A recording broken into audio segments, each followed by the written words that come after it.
Take me to the sea, wash away my worries, let my soul be free. Take me to the ocean, take me to the sea, wash away my worries, let my soul be free.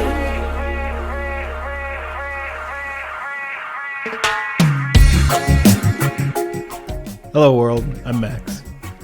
Back in IRL, I go by Curtis. Welcome to another episode of the State Copy Podcast. As always, I'll remind you to review episode 0 and its appended segments for terms, conditions, and disclosures applicable to the entirety of this content. Thank you.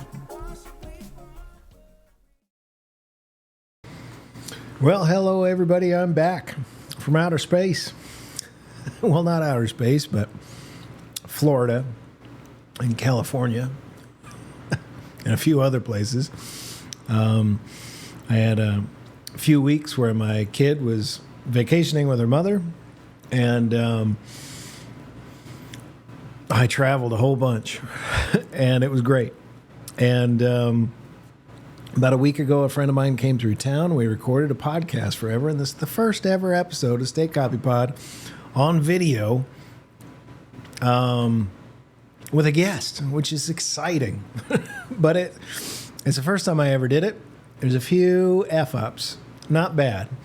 Hersh is a guy I worked with. There'll be more to follow on that.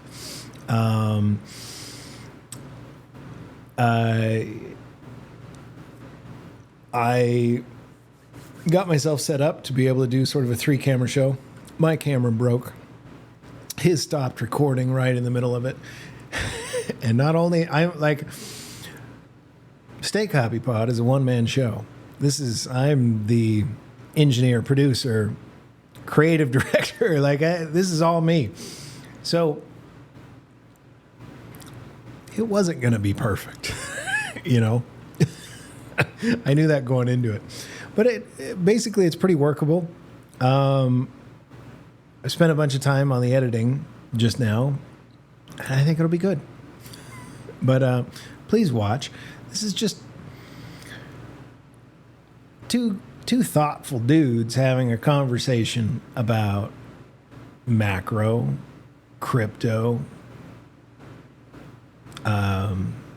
reserve currencies, governance, evolutionary biological science. Hersh does a much better job describing it than I can.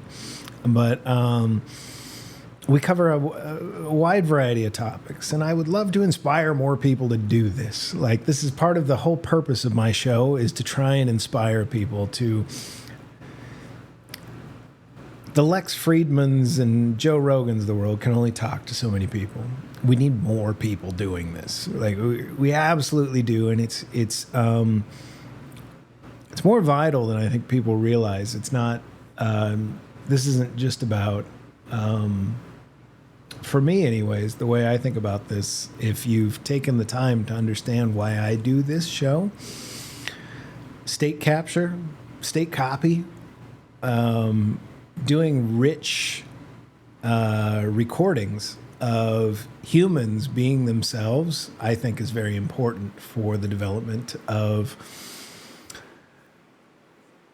ethical, compassionate, super intelligent, what we call artificial general intelligence, but I would say human engineered consciousness. I think it's vital that this is the fuel for all that. What people don't really understand is these podcasts are so much more than the TV, the movies, and everything else. It's just people having rich dialogue, being themselves on camera. It's beautiful. I love it. And I'm so happy and thankful for my friend joining me in doing this, and I hope I can convince more of my friends to do this with me. Such brilliant people that should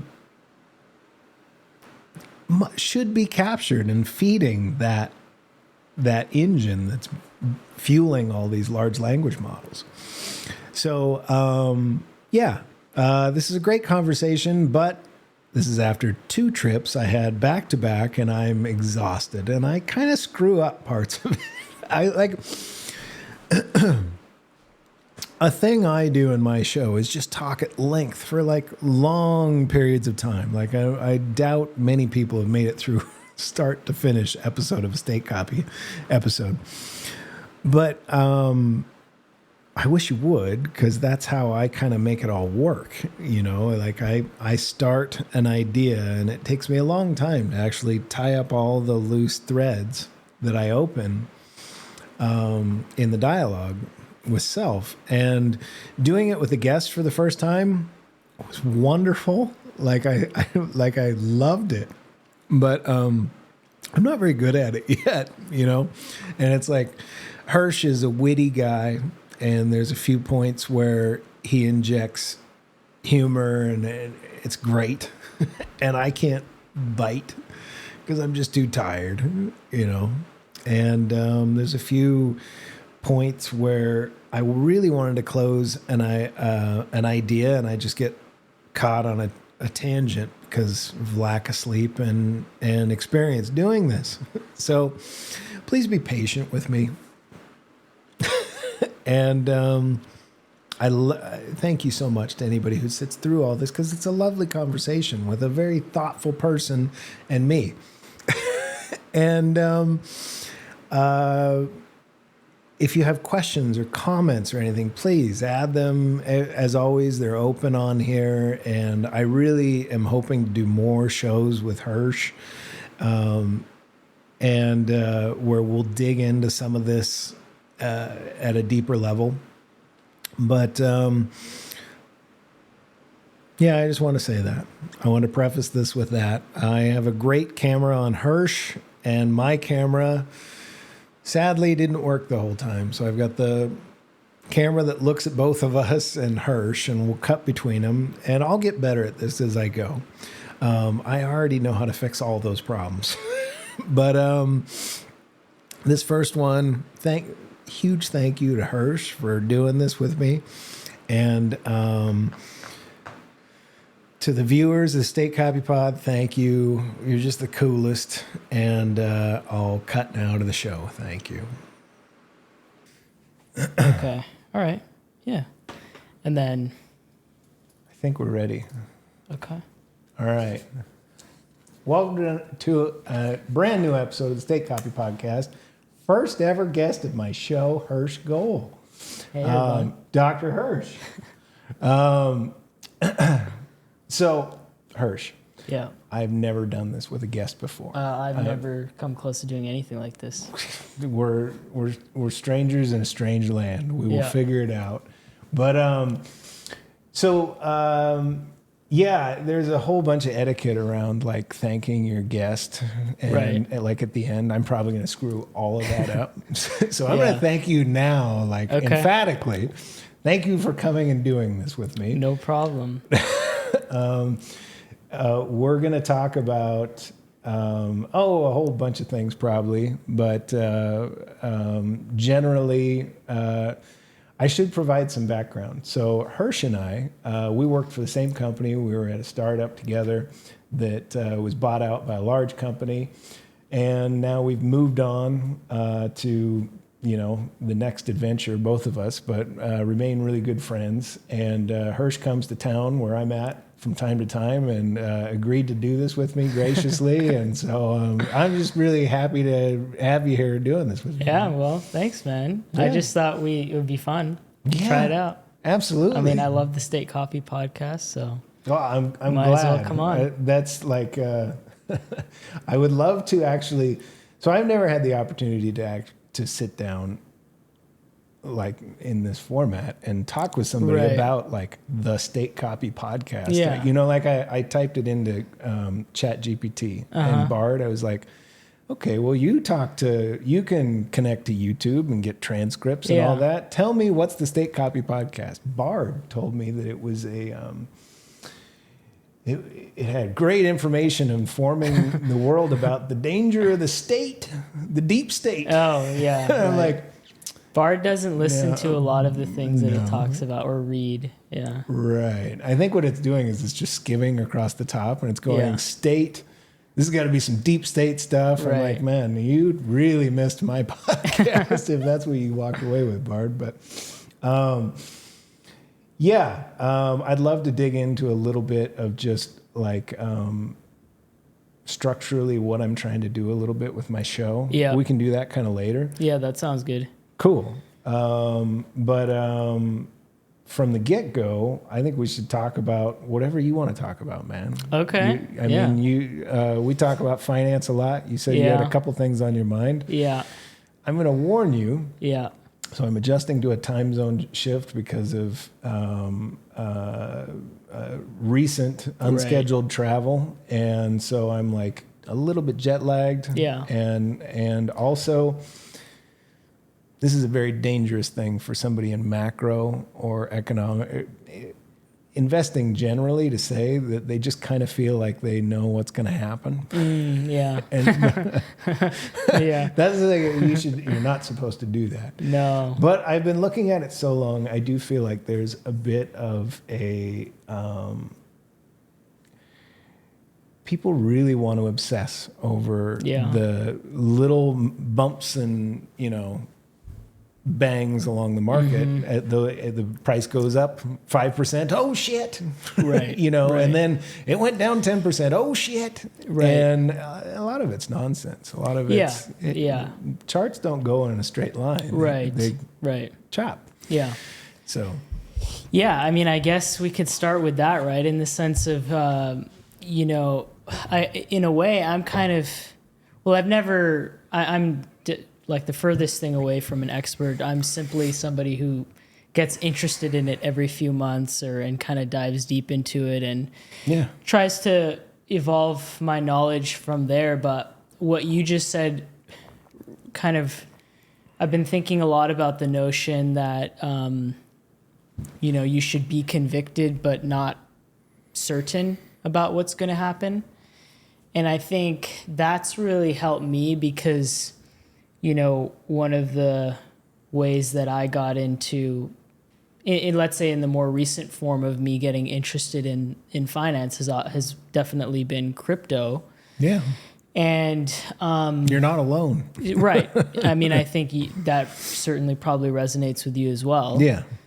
But one of the biggest strains within crypto is Bitcoin maximalism.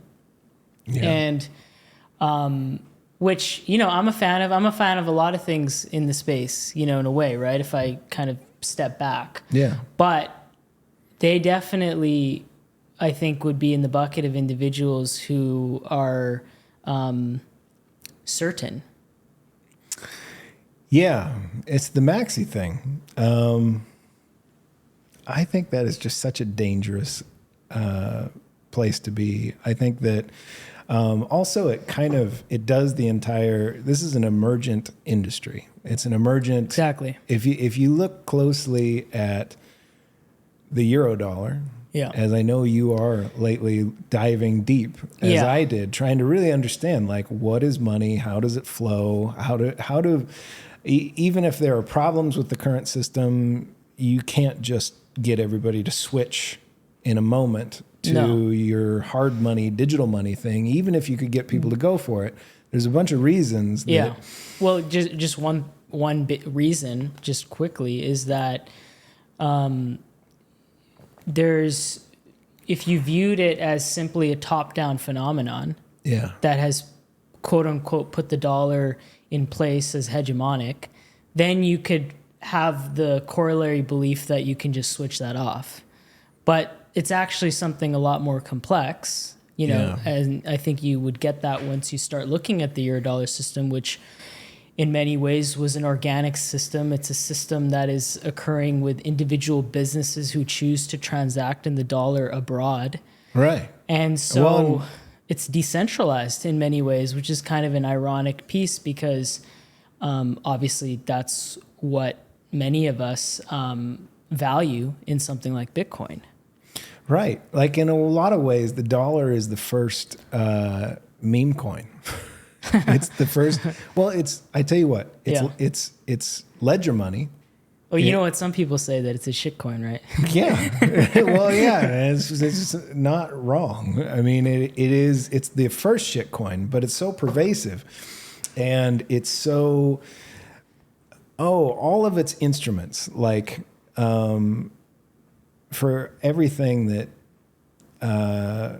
like a Bitcoin maxi wants to, rah Bitcoin, you got to have a safe asset. You need a super liquid market for trading, like zero risk, which is you need something ancillary to the 10-year U.S. Treasury, which sits as the sort of like bedrock of everything else. Mm-hmm. But you need like the lowest risk. There's always a buyer who needs some so that you can trade in the hundreds of billions of dollars daily. Mm-hmm. And it's very difficult to unseat the dollar because of all of it. It's like, it's kind of an all or nothing thing. You actually need all of what people want DeFi to become. And Bitcoin's not enough, even though it's really wonderful, I think, as a digital gold, as something separate and without all the fuckery of central banks. The other thing that I think is really compelling about it is the notion that it's a bank in cyberspace. Yeah. Right. Just the notion that, well, there's all sorts of different banks. Obviously most of them are FDIC insured, but I think there's always going to be a threat of individuals who who want to be able to have more kind of ownership over their money. Yeah. And so Bitcoin can enable that. Yeah. And I think the Bitcoin maxis specifically, they sort of see, well, why doesn't everybody just switch to using this now? Yeah. Even if scaling were possible for Bitcoin in that way, it's a little, I don't want to say the word naive, but it is a bit naive to think that you can just lift and shift all of global economies over to where they can settle in that way. Yeah. Where there's even if you can get past custody and all these other things, it just doesn't have the specific, there's so much that happens in swaps and derivatives and all of these things that allow the creation of credit where it's needed along a curve that adjusts in an intelligent way out the risk, envelope. And I just think this takes time. There's a transition period. And I think when there's a lot of people that go buy the token early and they think, oh, this is the end all be all. But Bitcoin has really positioned itself well as digital gold. Yeah, and that's what everybody's seeing it as. Yeah. And I mean, there's a huge place for it. And I love the maxis because they've taught me a lot. But I just, I've just been thinking about, we talked about the notion of being certain. I think it's absolutely ridiculous. Well, and just to kind of think that you can predict the future, that the future, right? I mean, and even you in your current state where you kind of feel that way, it's so dangerous. You'll probably take that back at some point soon because that's just not how the world works, right? Like you said earlier about emergent phenomenon, a lot of it is stochastic. It's emergent. You don't know. I mean, that's why we play the game. Exactly. And even if you know very well, you don't know what the distance between the 2 points looks like. You don't know how it's going to shift. If I knew, I wouldn't be talking about it. Right. Well, I don't know. I say share all. Sure. But then maybe I'm wrong about this, but if there's no information asymmetry, then there's no opportunity. Yeah. You're right. Well, and right now, not to say that you shouldn't share. That's it's kind of different a little bit. Share your investment theories and what you want to do. Because obviously you would never achieve full symmetry in doing that, unless you're Joe Rogan or something. I don't know. Right. But you will get there. I have 62 subscribers now. It's kind of a big deal, Hersh. Yeah. You're Joe Rogan in what, 2007? No, I'm pretty sure he started with. Well, he had Fear Factor behind him. I don't have that, but yeah, I mean, I tell you what, I think everybody should be doing these. Yeah. I think there are remarkable people like yourself that have something valuable to contribute to the conversation, but Joe Rogan can only talk to so many people. Sure, yeah, of course. Like we need more people that step up and try this. Yeah. And it is, it's a hell of a journey, and I think you just have to start somewhere. Yeah. You know? And I think you showing up and being on a podcast is a beautiful start, man. Thanks, man. Yeah. Thanks. Well, I mean, I was impressed when you started the thing, and the setup is legit, so good on you, man. We'll see. I haven't edited it yet. Well, I think this is going to work, though. Okay, well, I guess we can redo it. But another kind of thing just off this topic that we're talking about that I've been thinking about is, so there was a period in my life where I went a little bit deep into Marxism. Yeah. And I see a lot of parallels between Marxism and Bitcoin maximalism. It's a kind of an idea I've been thinking about recently, because I find that both of them are idealistic in kind of their perspective, which is that they view the world through what they want it to be instead of what it is. I see what you're saying. And so with, Marxism, it's this notion of, collective ownership, and we're all living in peaceful harmony, even though that would occur after some sort of revolution, with the bourgeoisie and Yeah. So, and then with Bitcoin maximalism, it's the notion of, well, basically, when you take it to its full extent, almost all of the problems in the world can be attributed to fiat currency. And so by fixing the money, you fix everything. And it's just, it's kind of dissociates itself from reality, similarly to Marxism, by saying, well, this is what we think the world should be. Right.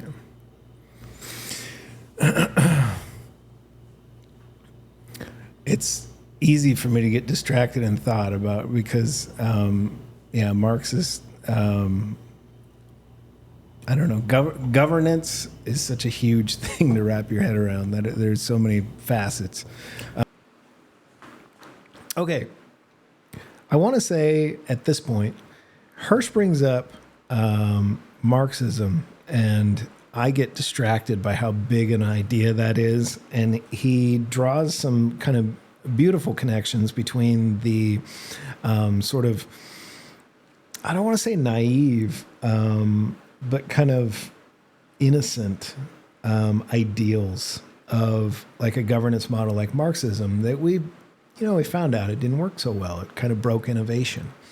And it encouraged a lot of really unhealthy central planning that didn't work out very well for the former Soviet Union.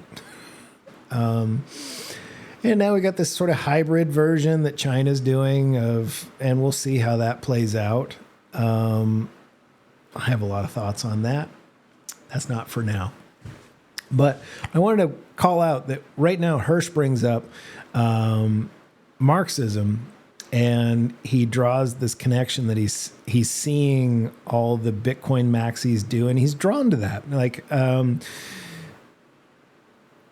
Hersh is very much simpatico with the Breedloves of the world, the ones that really want to just find like the coolest solution for all humans, and I love that about him.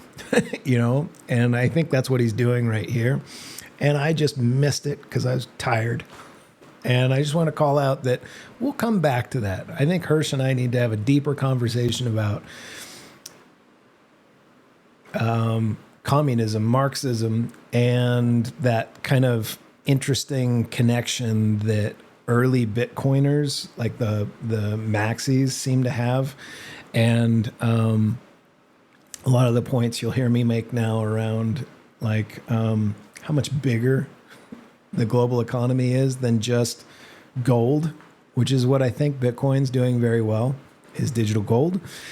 But you need all these other things that stack on top of each other and interact with each other to make what is the Eurodollar happen. And it was never, when Bitcoin Maxi wants to give one of these to Ethereum or Solana, and they want to say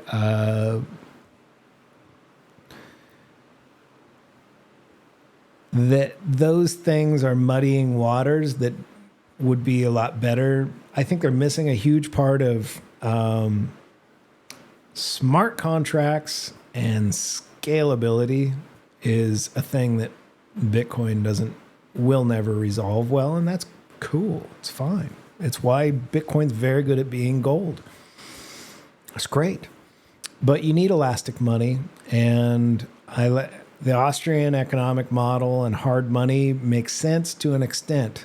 But then when economies need to grow and there's no money to fuel it, that is a problem.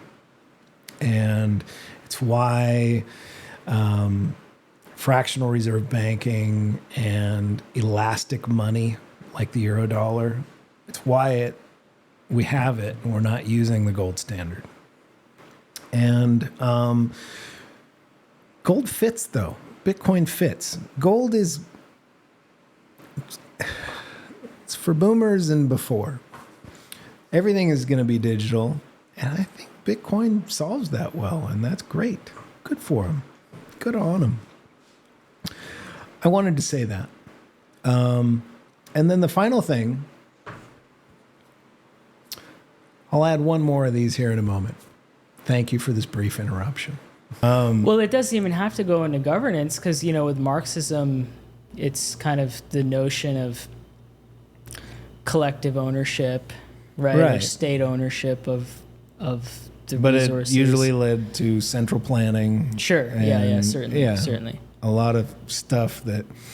But I get what you're getting at with it's there's like a disconnect there where it's like it's a little bit of wishful thinking. It's wishful thinking. Yeah. And I really think, and I was talking about this with one of my buddies, I mean, to me, it's much more helpful to try to understand the world as it is.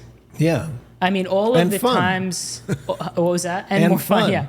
I love figuring out how the world works. Yeah, all of the times in my life where I was kind of saying this is how it should be, it just equated with not good outcomes. Right.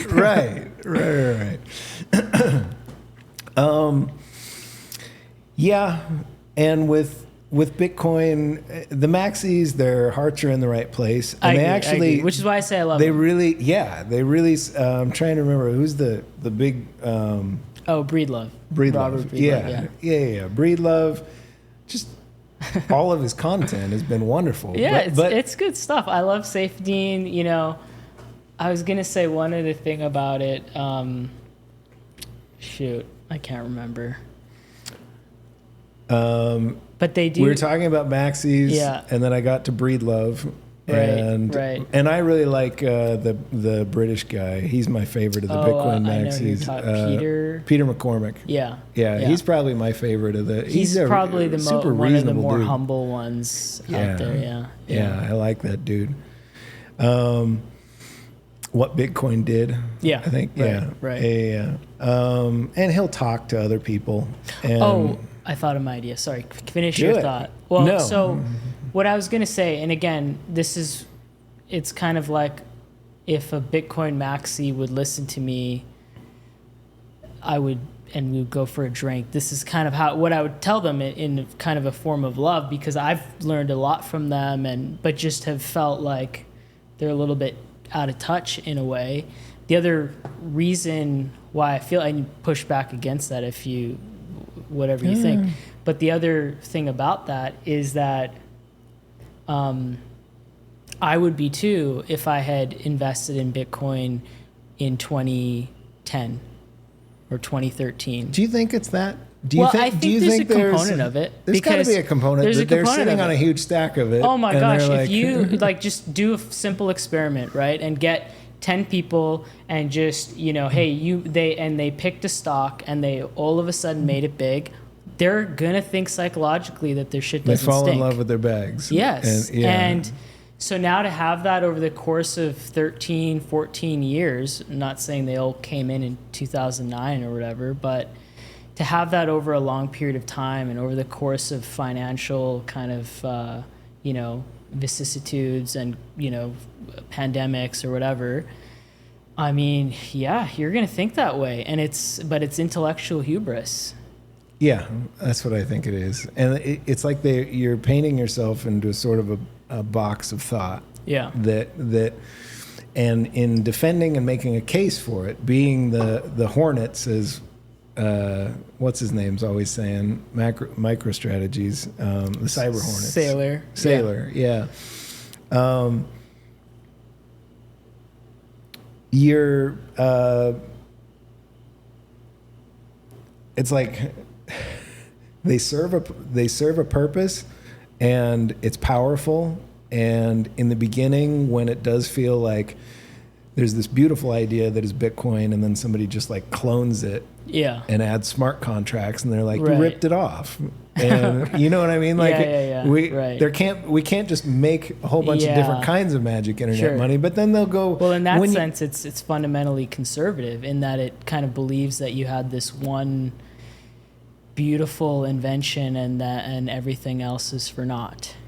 Or, won't bring value. They have nothing to contribute. Yeah. And I just think that if you look at all innovation in tech, that is not how it fucking works. I mean, it's... No, you start with the idea phase, and there is something beautiful about Bitcoin just as the meme of it, as digital gold. Yeah. Like, I think it wins. It will make it. Like to their point, which I really think is kind of important, the notion that it...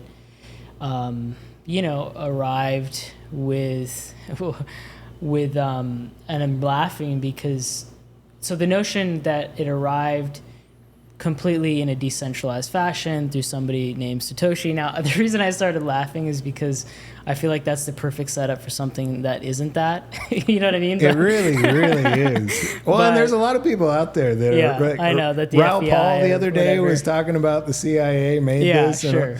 And there's all these little codes in like the name Satoshi Nakamoto and whatever it is. Yeah.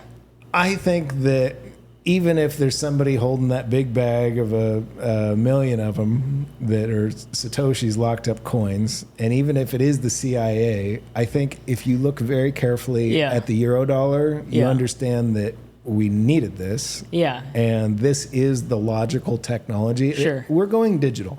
Yeah. Tokenization of everything Agreed. just makes sense. Yeah, we're makes not gonna, sense. Yeah, I think we don't go back like to shuffling Xerox machines and you know paper everywhere. It's the other part of that I really resonate with is the fundamental accounting innovation that occurred with it, which is that you don't need a centralized party to have a ledger and basically be, obviously the counterparty risk, but to eliminate that is I think a huge accounting innovation, right? From what was it, single entry bookkeeping to double entry to now this, in my opinion, right? It's like the next progression. It's like we brought double entry accounting onto a decentralized ledger that's just up in the cloud. Now there's a lot of things. Custody's got to be solved. Privacy's got to be solved. You're saying because it's hard for the average person to custody, self-custody. It is. And it's actually gotten a hell of a lot easier. So I kind of got into this. My first digital wallet I set up was probably in about 2017 or 2018. Right, yeah. And must have been shit back then. Yeah, it was kind of shit. Yeah. There was, and I'm very bullish on Solana. Yeah. And I was sort of in that ecosystem from the day the mainnet went live and I could buy some tokens. And the first wallet they had was called Solid, and it was kind of shit, because it's something that's the early stage where like the developer core that built the whole protocol and launches the thing, they need a working wallet, so they build a wallet. Yeah, but they're not focused on that. It's not consumer friendly. No, necessarily exactly. Designed for the consumer in mind. Now, if you're on Bitcoin, if you're in Ethereum, all of these chains have evolved quite a bit to where it's not as painful as it used to be, but managing, and a lot of people complain about having one password. If you have 24 passwords that all have to be delivered in sequence in order, and there's no one you can call if you screw it up, that's a problem. Yeah, I mean, I do think that these, what are they called? Multi-custody? Multi-sig, sorry. Yeah, the multi-sig solutions are helpful, I think. Yeah. In the sense that, to your earlier point of no one to call, there's somebody to call there. Right. But you still have to do your work too. You can't just rely on them.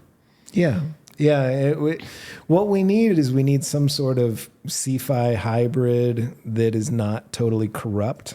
And we went through this first phase that I think was totally necessary. It was, I mean, there was always going coins. to be a Sam Bankman-Fried, whether it was SBF or not. There was always going to be somebody who went in and saw all the potential and took too many chances. And blew it. Sure. It was always gonna happen, and it happened. And it'll happen again. Too. It'll happen again. Yeah, but now people they won't take off without a lot more protections than they had last time.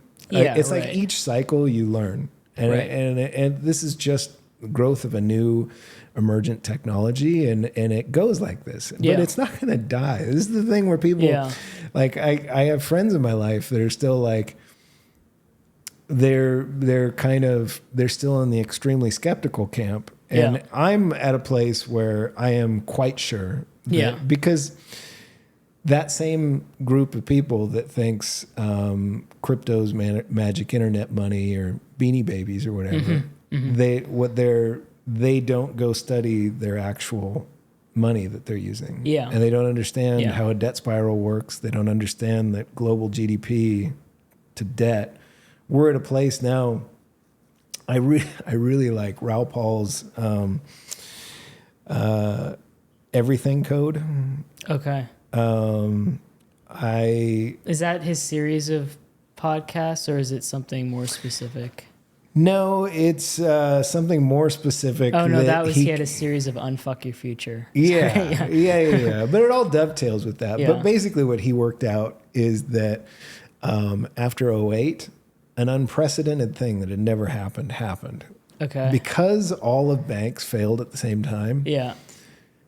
In the bailout, all the banks refinanced at the same time. It reset all their clocks to the same time. Okay. Now, for pensions and sovereign wealth funds and all of the big players, the players that are have their books with BlackRock. Okay. And just the really big players,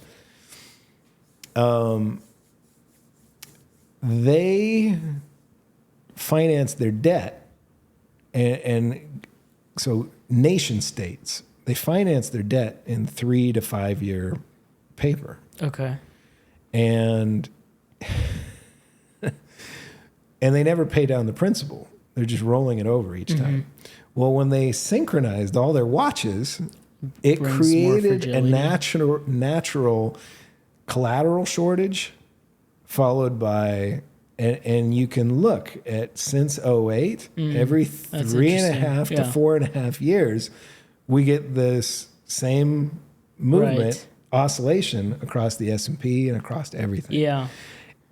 And it totally fucking makes sense. Yeah. And it was basically like pandemic or no pandemic, maybe somebody was, for some silly reason, that is a very controversial thing to talk about still. So I'm going to dodge it. Okay. Sounds good. But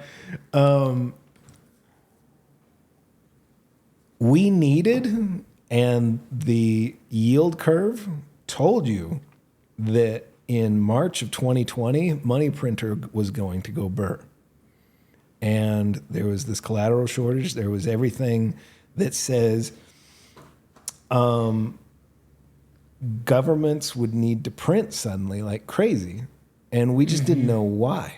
Yeah. But everything, all of the really big market indicators were telling you that was a thing that was going to happen. And then we had as soon as we had our reason, and then there was a good reason to do it. Yeah.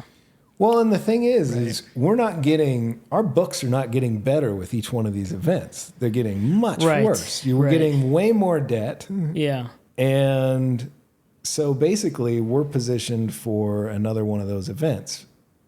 Yeah. Coming to a theater near you. I mean, and this, I definitely don't know enough about this, but what would you say to the, I think, MMT person who says that, I think they say that if you're the world's reserve currency, that essentially debt doesn't matter. I think that's probably a crude estimation of what they say, but because I don't think they would say that you can be any country. I don't think it's that crude. I think a lot of people would say that that's a very astute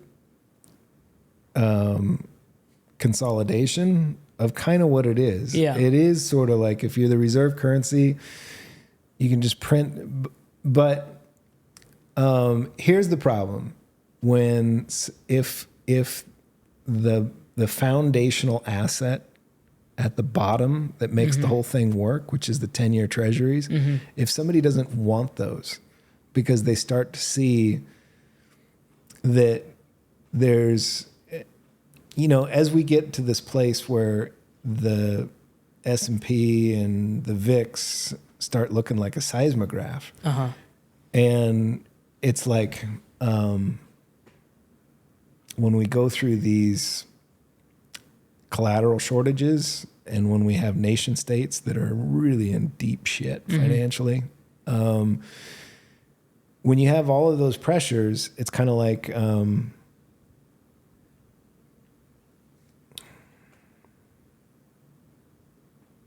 lost it. So we're talking about, okay, what would, how can we almost either, how can we think about the MM-tier and what they believe, MM-tier, right? Which is that if you're the world's reserve currency, you can just do it as much. And what you're getting to, I think, is that, well, the problem is that that we have these, obviously these debt cycles, which I think Ray Dalio talks about really well. And then if you have on top of it the notion that in 2008, all of these banks synchronized, when they refinanced. And then also I think what you're getting to was that if you have maybe you said the 5-year treasury note, and if people don't want that anymore. Yeah, thank you. Basically the reason... What spooked the Federal Reserve, what spooked Jerome Powell in 2020 was the 10-year Treasury market just seized right up. There was no buyers, and what the MMTers don't understand is there is a whole bunch of stuff that exists in this Eurodollar system that is all working together. And while there is some truth to, because there's no alternative and because the dollar still remains the safest place to be, but enough people are getting screwed right now and can see the writing on the wall that they're trying new things. Writing on the wall in terms of the abstract notion that the dollar will fail eventually, or what do you mean by writing on the wall? That if they want to hold low risk assets, they're not going to be able to keep up with inflation. Okay. It's like, so you're paying me 5% yield on a 10-year. That's badass. I mean, that's traditionally that'd be great, but while we're getting these crazy inflation spikes because of being, and this is, we have agitated the situation massively with like our energy policy.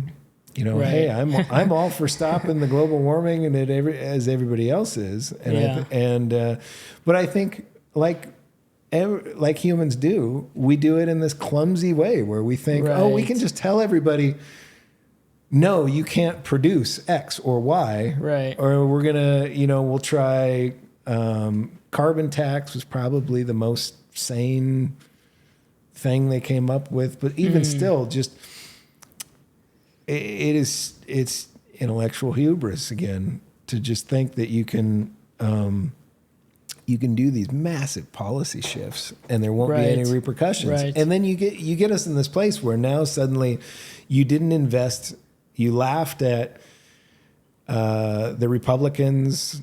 What was her name? Sarah Palin, drill baby drill. Yeah. I think so. I can't remember who said that, but there was, all of the left. Maybe that was Michelle.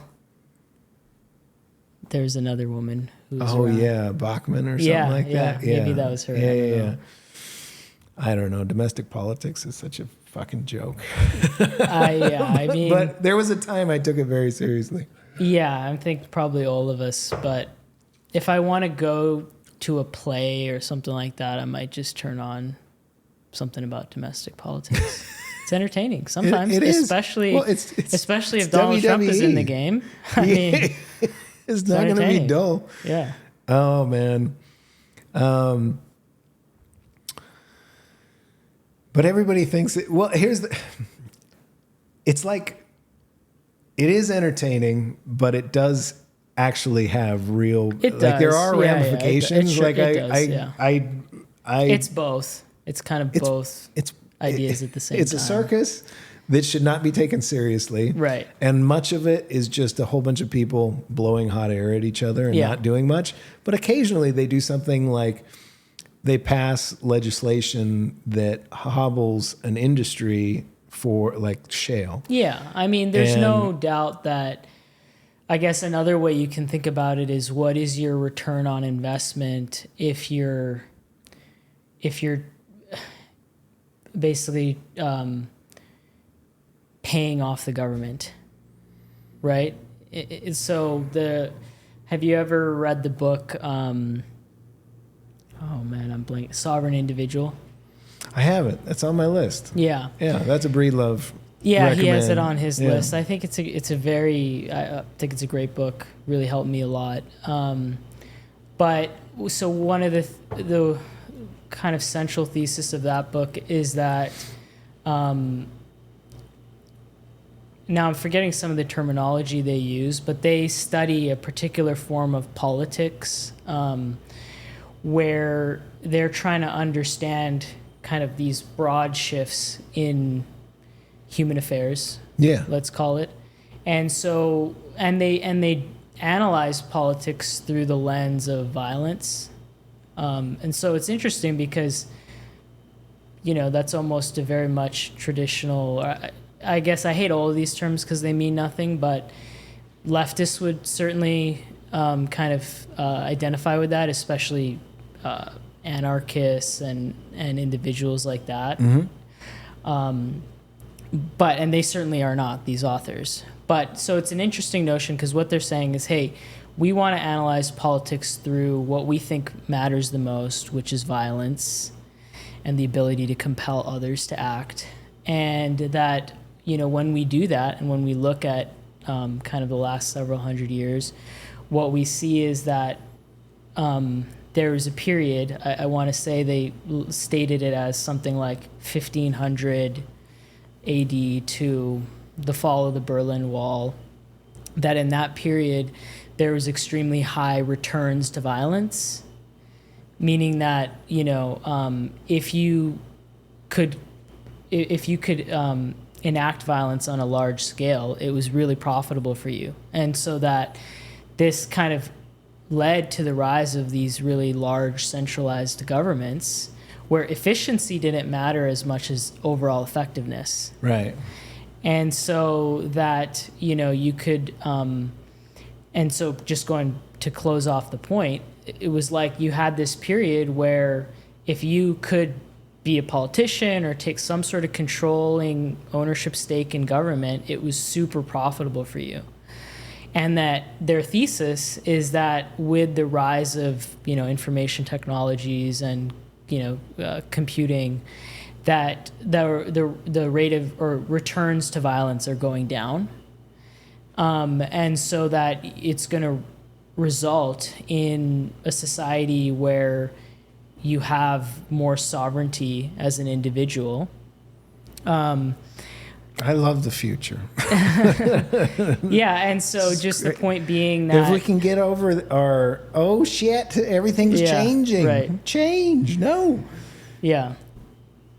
Eventually, we get to a place where, if it's not utopian, it's certainly far more functional than it is today, where the individual has far more sovereignty over their own shit. And they talk about, they definitely talk about it as a, there are pros and cons. I think they're overall favorable to it, right? I mean, right. The book is called Sovereign Individual.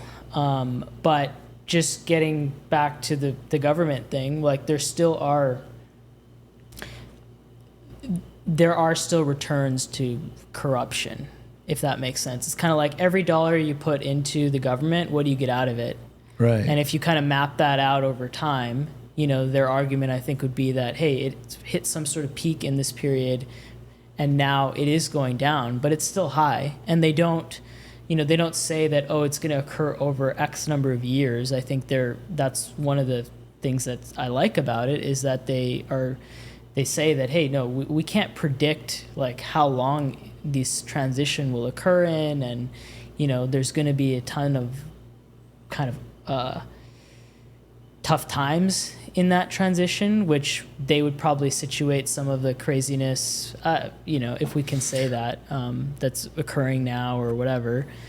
So I listen to a lot of the doomers. I try and listen to everybody talk. Yeah. And I listen to like that sentiment around, as we come into this period of massive change that we're coming into, this sort of singularity moment, and fourth turning. Yeah. Happening right at the same time. Yeah.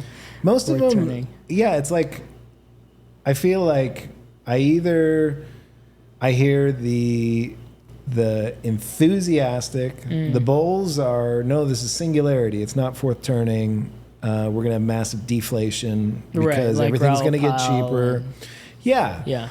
And I tend to agree with a lot of that. But I think you're doing yourself a disservice if you discount what the bulls have to say. Sure. The bears have to say, and you don't reconcile all of the risks associated. So I think what generally happens is some sort of compromise. I think we're marching towards this place because actually the bears do it a lot worse than the bulls. The bears are certain that they're always certain, and they never say their timeline. That's what I love about it. Well, yeah, and they never say, well, have you figured out that if you're right about everything you're saying, it's all going to hell in a handbasket? Yeah. Like, we're going Mad Max style here. Like there's going to be a guy rocking out to a flaming guitar and, Well, and actually, this just reminds me real quick of another concept that I've been thinking a lot about, is the notion of if you're wrong in finance or investment, if you're wrong on timeline, you're wrong. Yeah. And I think that that's something that a lot of these, I think it's true, right? I mean, we could all run around saying that, well, everything that goes up is going to come down, so therefore that means that the American empire is going to go down, the dollar is going to go down, all this stuff. Yeah. But it's completely meaningless, because if you're not talking about timeline, you can't do anything with it. Right. And if you're not talking about like transition and alternative. Yeah. You know what I'm saying? Yeah. Like, if you're just talking about it's all going to burn down, I'm like, that's not helpful to me. It's kind of like it's not realistic, because nobody's going to accept that. Yeah. And it's kind of like if you lived your life with the main perspective being that you were going to die. Which is, it's true. I mean, now I know we can get into, well, you know, Mike Levin and some of this other stuff. Yeah, and yeah, maybe yeah. we won't die. Maybe our generation won't, right? But if that was your main thing, like, oh yeah, I'm going to die. Okay, but when and what are you going to do before that, right? Yeah. It becomes meaningless. Yeah. So, what are you going to do with that, dead guy? Like, Yeah, what's so your next move? I guess Soon just to be dead guy? to the Yeah, perma like, bears that it's just, I guess I think of somebody like Jeremy Grantham, and we're in a, what does he call it, a Sigma 2 or Sigma 3 bubble, and he's running around talking about the same thing. Mm-hmm. What does it matter? It doesn't matter if you have no idea of timeline. Yeah. Yeah. Well, and so generally, to summarize, because we've been kind of all over the map talking about Sure. Well, our reserve currency and some crypto and some politics. I generally think if you look carefully at history, this always resolves itself. Sometimes more painfully than others. And I think you're wise to listen to the bulls and the bears and try and figure out a way to make bets. Like, you shouldn't go all in one thing, or you should figure out a way to finance. Like, if you want to go all in the future, because I think the bulls make a lot more money than the bears, whether they like it or not.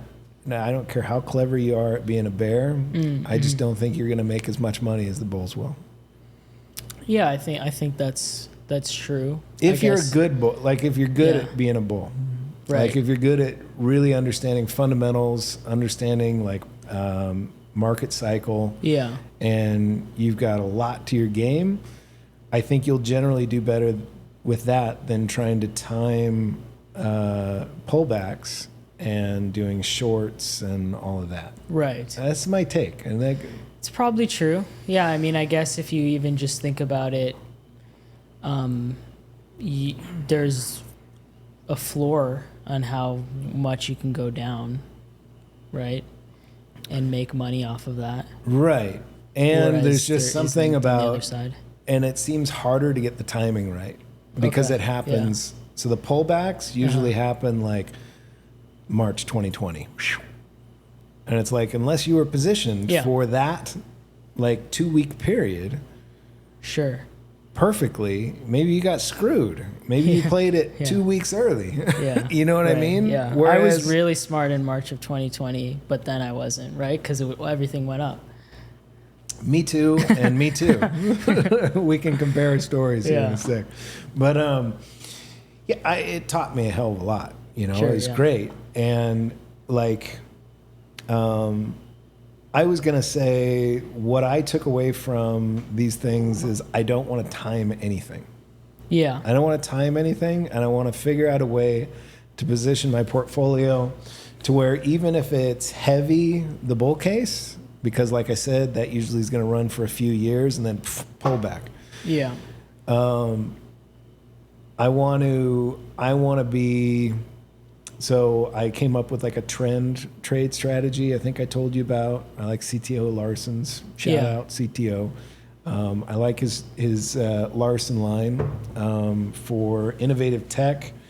And I think... And that's using technical analysis. Yeah. And you're basically just trying not to catch the extreme bottom or top. You're just trying to get really close and then catch the bulk of the movement. Okay, yeah. And in like the S&P world, where you have lots of volume and lots of dollars, and it's hundreds of, you know, especially in the derivative market, like quadrillions of dollars.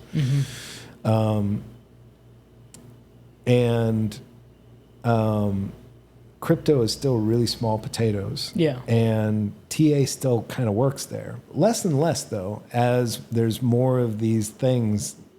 As these things become available that allow mechanisms for shorting and longing and all of these things, it takes volatility out of the market, and it's not as purely technical. But we are still early in crypto. We are at the picks and shovels. We're at the protocol levels. There's all kinds of stuff that's going to be built on top. There's plenty of time for the TA thing to work.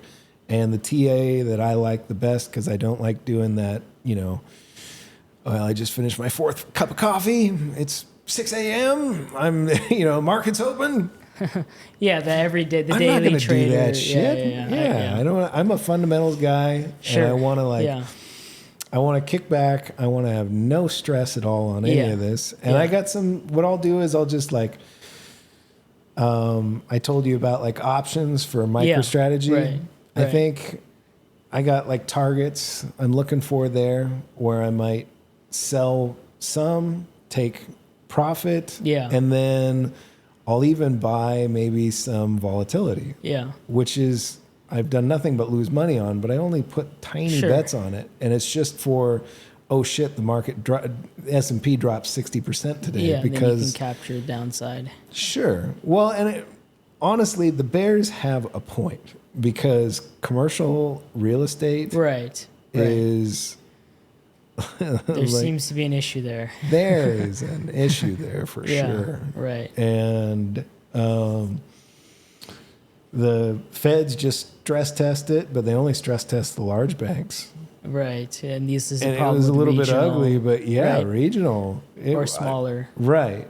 So I don't know. I kind of had I put on Twitter a while ago just because it's fun to just put what you think's going to happen. Okay, I said it.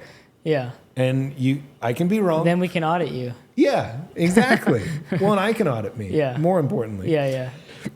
I'm not really trying to sell anything here. Sure. I'm just trying to. It's kind of like journaling. I mean, and journaling and investing is cool, but I like public journaling because that makes you. It makes you really think through your shit. Yeah. And it makes you. It forces you to be a bit humble about, either way. As I go into what my thesis is, it helped me lock in positioning. To say out loud, this is what I'm going to do. Yeah. It helped me just be okay, I said it. Right. And I'm going to wait. Put your see money what it does. where your mouth is. Yeah. Right? For yourself. For yourself, even. Yeah. But it allows you to, hold yourself to account in a way. Yeah. And when it's done, I'm not trying to set up some sort of hedge fund or anything like that. I love all this shit, man. No, I love trying to understand it. And it's mostly about that. It's when I was a kid, I'd play board games strategy games and stuff like that. And now none of that's fun. Now this is the greatest game. Right. This is the most dangerous game. Yeah, a lot of implications. I mean, a couple of things that come to my mind, just kind of riffing off of the various topics that we've talked about so far. So we talked a little bit about MMT, right? Yeah.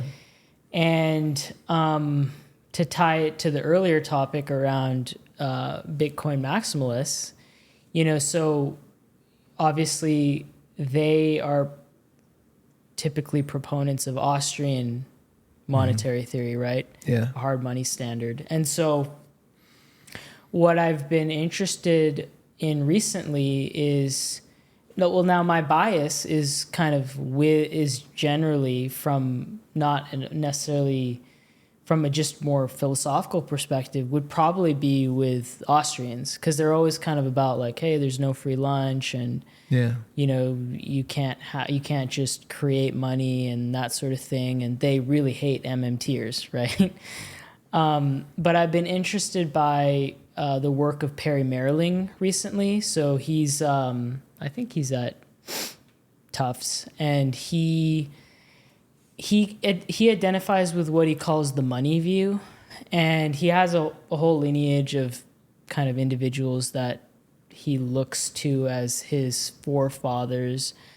But what I think is interesting about it, and I'm still learning more about it, is that his view is essentially one that neither are correct, and that what he says he wants to do is describe the monetary system as it works, which of course MMTers say that too. But what Perry Merling says is that the system has characteristics of both, such that in times of kind of struggle or challenge, or maybe we could say credit crises, that it has elements of we need to increase the money supply or increase credit, and then in times of good times we need to impose discipline. And so it's kind of like it has features of, and he kind elasticity. Elasticity is what he talks about. Jeff Schneider and Eurodollar University. Okay, he talks about those that two too. get along great. Okay, yeah. Jeff Schneider. That's what his argument against the hard money case. It sounds like what was his Perry name? Merling. Perry Merling. Yeah, it sounds like they're very much simpatico. Okay, It's kind of like the whole system works off of like credit creation, and the problem with hard money and really tight, like people want to bitch about fractional reserve banking. Sure, yeah. Fractional reserve banking, we owe everything to fractional reserve banking. That may be the case. I mean, like people like Merling would talk about the system, I think it was called the National Banking Act in the 1800s in the U.S. And they would talk about this history of, hey, we had a hard money standard where,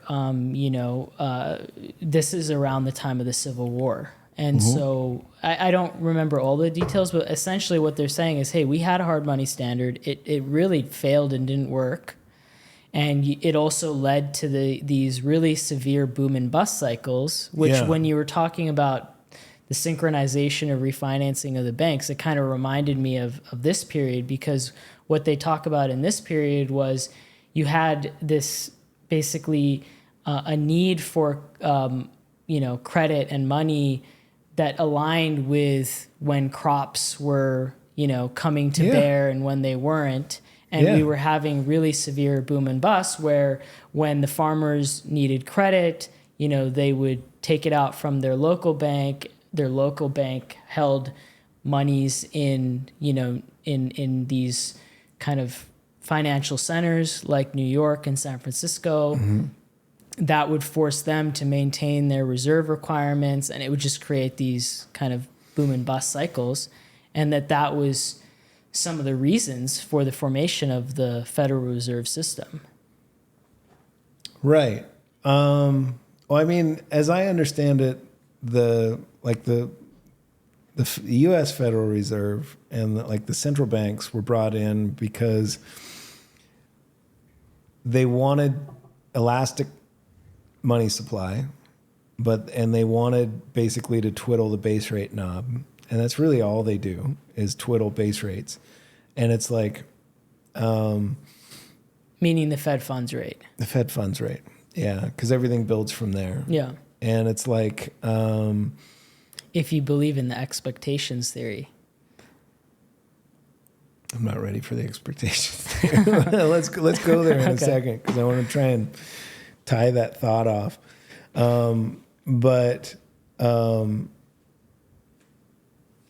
The Federal Reserve is really their whole mandate is they will say to control unemployment by adjusting and inflation. Basically, our priorities are unemployment and inflation. Right. And we do that by making borrowing more expensive or less expensive. But what their real top agenda is making us all believe that they're smart enough to do that and never fuck it up. Sure. And what they've shown always is that they're not, because that's really an impossible thing to get right. And I think the Jeff Schneiders, your guy, Perry Merling.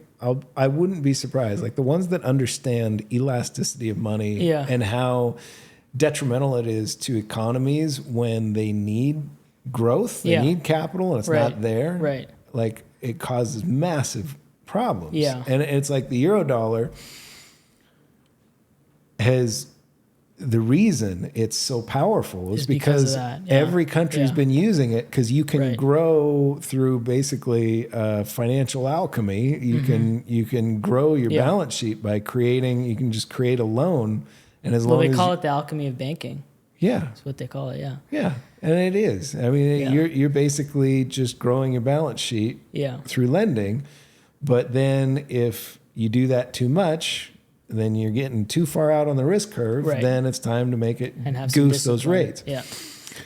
But if you just used yield curve dynamics, and you get when you see those points where the yield curve's inverting and stuff like that, probably if we just had some automated rules where we'd adjust the base rate based on those behaviors, I think we'd probably be a lot better off. I think that's what the Jeff Schneiders and Perry Merlings. Well, Perry Merling, I think, would probably differ with Jeff Snyder on this. I think, and I don't know enough about it, but my impression is that Jeff Snyder is a little bit more that the Fed is incompetent.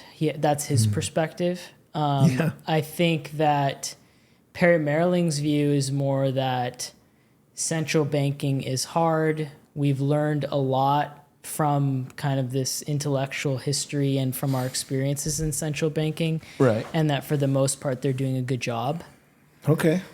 I don't know anything of this. Is something that I'm kind of interested in, because I feel like central banking may be one of the most misunderstood or least understood things in our society in terms of the impact that it has. I think so. Because like my kind of, if I just knowing my own biases, I'm the type of person who's a little bit more in favor of decentralization, and I don't like the notion necessarily of this secretive central entity making all these decisions. Well, and they get it wrong. And that's where I'm trying to like really understand this, and I don't understand it at all. But in terms of being able to say what I think on it, whether they get it wrong or right, I have no idea. I think there's a component of it where I do have an impression that so maybe a couple things. One is that I definitely believe that, interventionism, and if you're a centralized entity making decisions at a large scale, that's more fragile, right? Yeah. At the same time, I do also think that there are probably elements of the way the entity works that are more of a black box to the public than we think they are. And in the sense that they're totally a black box. What I mean, because of course it is a black box, but what I mean is that their goals and desires, that they're not explicit about them. No. They never are. And Right. so what everybody else is kind of doing is trying to guess what their goals are and guess what they're trying to do. And that's where I just think, I don't know if I'm right. I don't know if Jeff Snyder's right, but I'm going to listen to Perry Merling's take, because I love every take I can find. Yeah. And I'm of the opinion, after listening to everything I have so far, that the econometric models that the Fed uses to set their targets, they're incomplete. Right. And they're kind of, they're hubristic a little bit. And they're backward looking, which is what everybody says. They are. Yeah. Markets are forward looking. And I think that creating this little, it's like you have this soup of chaos that is markets, that is a million different things feeding each other in a symbiotic way, and changes happening that ripple across all over, that are extremely complicated, that gets into everything from base commodity and energy prices and shipping prices. All of these things all fuel this chaos machine. Yeah. That's very hard to make predictions on. And then you have but markets seem to be the best at this. And this is a thing I was always kind of a markets are evil and big corporations are evil and all that. But then I went and educated myself. And I'm like, oh, no, this is just I went through that phase too. All right. Folks, I'm back. It's time for one more quick interruption. I want to insert a comment here where, again, I was exhausted and distracted, and I could not finish a very important point I was trying to make about the Fed, the big soup of complexity. What I was trying to say right at this point, I inserted this comment, is the Fed feels a lot like an egg beater. You know, that old-fashioned thing with the little rotating skewers that you put in your thing you're mixing? You have this big soup of complexity that is the global economy, and you have all of these interweaving things. And asking markets to not only predict all of that wild complexity, but then also to layer on top of that the competence of the sitting Fed chair and all of their models, their econometric models that they use to do, that are largely backward looking. In my view, it's not the right solution. For elastic money to work really well and to figure out when to adjust base rates up or down, because credit creation has gotten too far out on the risk curve or needs to start going out on the risk curve because it's been too conservative. I think it would just work way fucking better if we had some like automated things that markets understand well, that model out market forces that are monitoring them, such as the yield curve with the 10-year Treasury.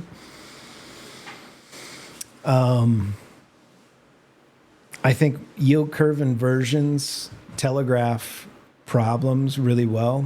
And I think that that's very clear if you look through the lens of history. And I think if we'd get the central planners out of it, if you got the Feds would have you believe that their number 1 and 2 priorities are unemployment and inflation. But really their number 1 priority is just making us all think that they know they know how to set those things accurately because they're so smart. And if you look very closely at history, I just think that it would back up what I'm saying. And I think there's a lot of people that can argue that case a lot better than me. The Jeff Schneiders of the world, go look at their work, Eurodollar University. And that's why I'm trying to make this point here that I just totally fumble. I was very tired this day. Anyways, that's all I wanted to say. Thank you so much. I won't interrupt. Back to me and Hersh. We all go through it. Yeah, because you're trying to make sense of something, and it seems like there's these big, powerful players that are doing ill. Sure, yeah. Because you don't really understand why something's collapsing. Or you have this, at least, like what I felt or I can remember feeling is that, if I were to summarize it, something is wrong, and then you just kind of, like a narrative, you kind of find a narrative. Yeah, and the easiest you one, latch on to the easiest one Corp is evil corporations, and especially if you grew up. Well, there was always in every decade there was something like this, but especially with the Wall Street. What was it? All of the. I know the one you're talking about. You're talking about the protests that happened. Occupy Wall Street. Occupy and all that stuff, right? Stuff. And then like also their the heart bailouts was in the right place, right? And those seemed wrong, right? But no, we're never going to take Mad Max. Like we're never. This is the thing. This is where I always think the bears have it wrong because nobody's going to give up their Netflix. Nobody's going to give up their Xbox subscription. I'm ready to give up Netflix, by the way. I feel like the content has really gone down. I don't watch anything or any. I'm the world's most boring man these days. I'm just learning. If I can't learn, I can't watch it. But with, you know what I mean, though. Yeah. There's a large portion of society that would rather really just be, because life is hard. Yeah. You know, and they just want to be sort of, when they're not working, satiated with comfort and entertainment. Yeah. And so they're not going to end like fuel prices. When they get up over $5, everything breaks. Yeah. Right. Because sure, there's billionaires in this world, but most of them,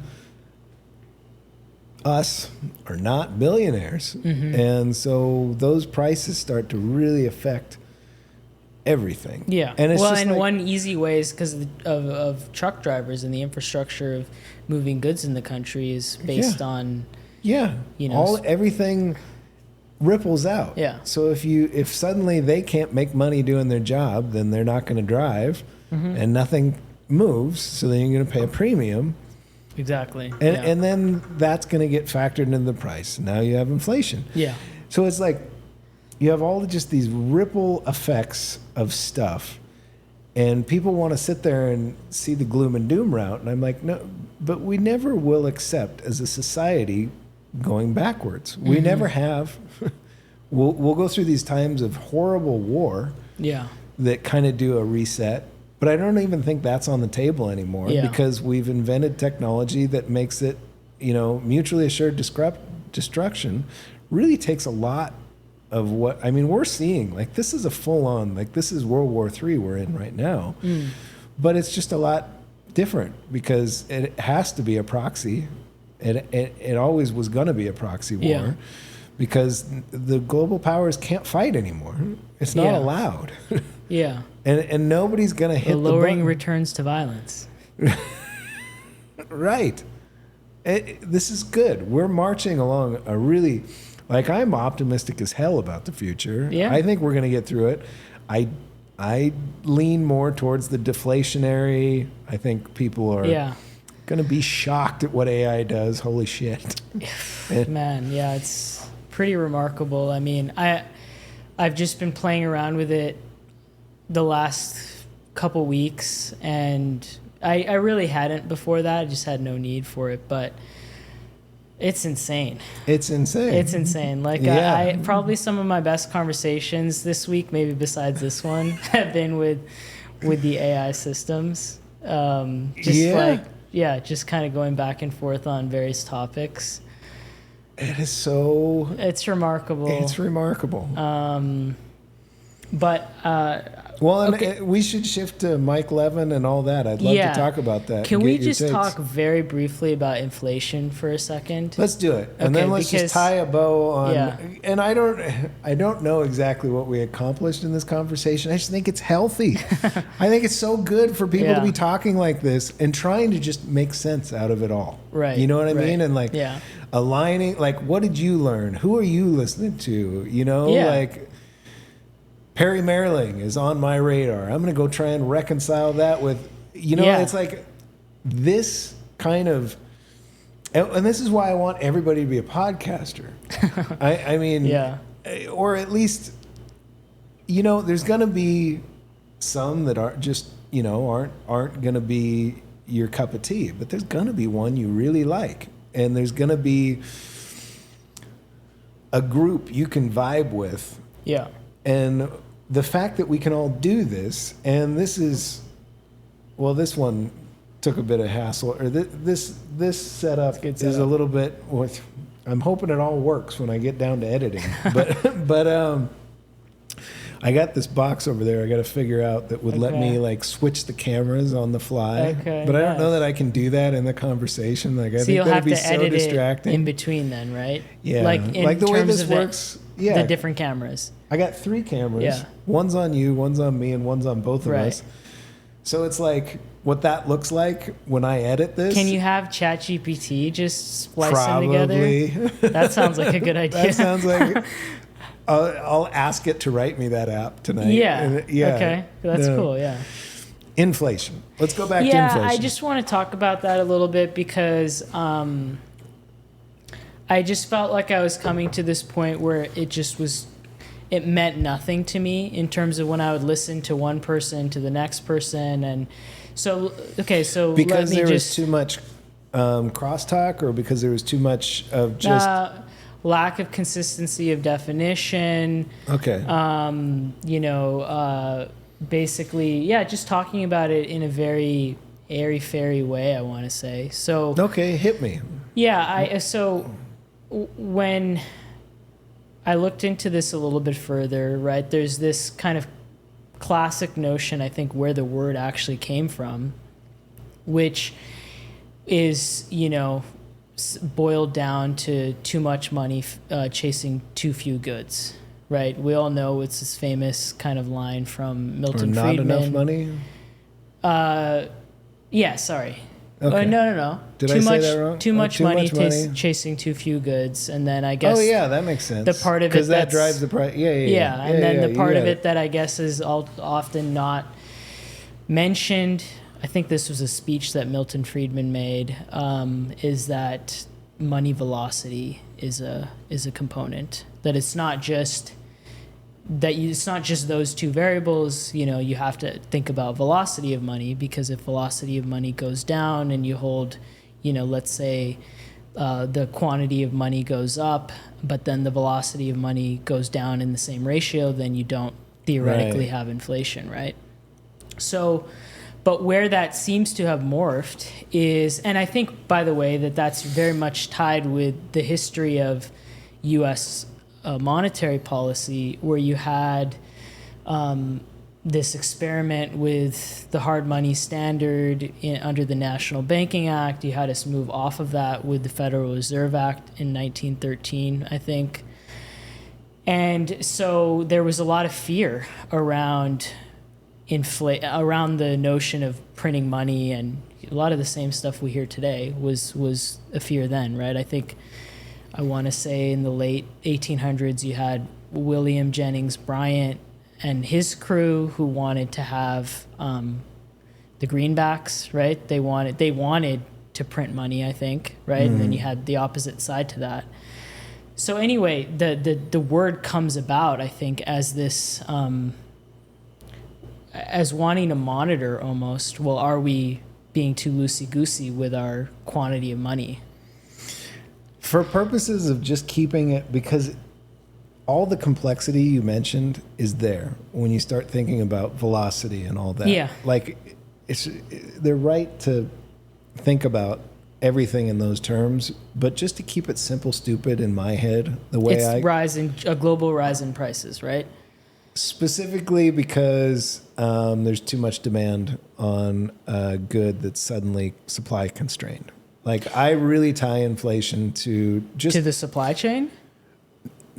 Just supply and demand dynamic is what I would say. Well, and so that's the interesting thing, because the word itself, as I understand it, was essentially existed. I'm not saying it, and we can talk about how the word has changed. Yeah. But it essentially existed to define things that are outside of the scope of supply and demand changes, because arguably supply and demand changes are always happening.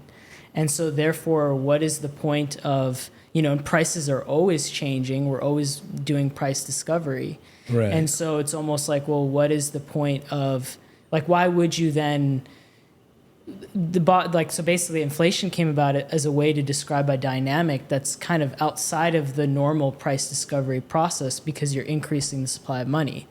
Now, where, at least how the Fed defines it now and where it's changed, is that it's this notion of a, global rise in prices. They don't specify a reason for it. So it's the outcome. It's a global... Jeff Snyder would tell you, because they don't have a good handle on what inflation is or how it works. Like, Sure, but... He doesn't have a lot of respect for how they do that. Yeah, I know. So basically the Fed defines it as this rise in prices, and of course they use data from the Bureau of the BLS, right? The Bureau of Labor and Statistics, and they have, and there's all sorts of criticisms that we can level at how they do that.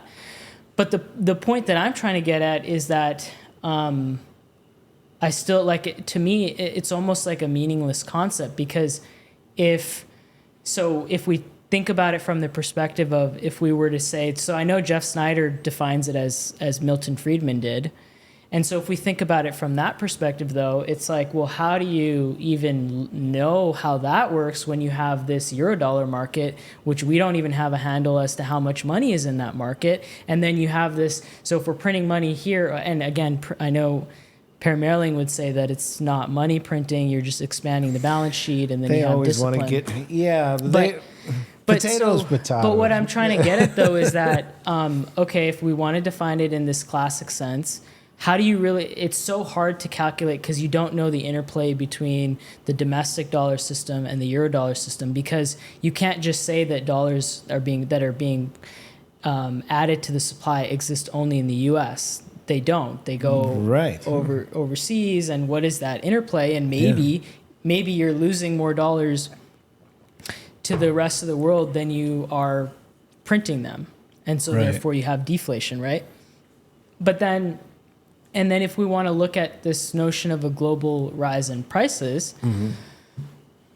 I think that's pretty hard to do as well. Like, we had this kind of spike right at the beginning of last year, but now that's slowed. And are you just trying to understand? So, what is your goal in better defining inflation? The reason why it came about for me is because a lot of the because if we go back to the dichotomy between Bitcoiners or crypto people and MMTers and all of them, right? It's like the hard money people, and I should say it's not just the Bitcoiners, it's the gold bugs, all of them. They have this global theory that's always that eventually there will be too much money printed, inflation, there'll be inflation and then hyperinflation, then the dollar will fail and you better have been holding gold or Bitcoin. That's kind of like their whole, that's the underlying, a big part of what they believe. And so I'm just trying to understand this a little bit better, because with that same theory, it's like, okay, yeah, last year was a huge event, right? And then, then you have what's going on now with Silicon Valley Bank. And if you listen to people like Balaji, it's like, oh my God, like in 90 days, we're going to have hyperinflation, the dollar is going to fail. And so I was just kind of interested, like, okay, is that happening? Because on the other hand, there's people talking about how, like Raoul Powell, that we're having deflation, and I just felt like everybody is using different terms and is talking about it different ways. Right. Well, let's level set on terms. So, and I don't claim to be the world's foremost expert.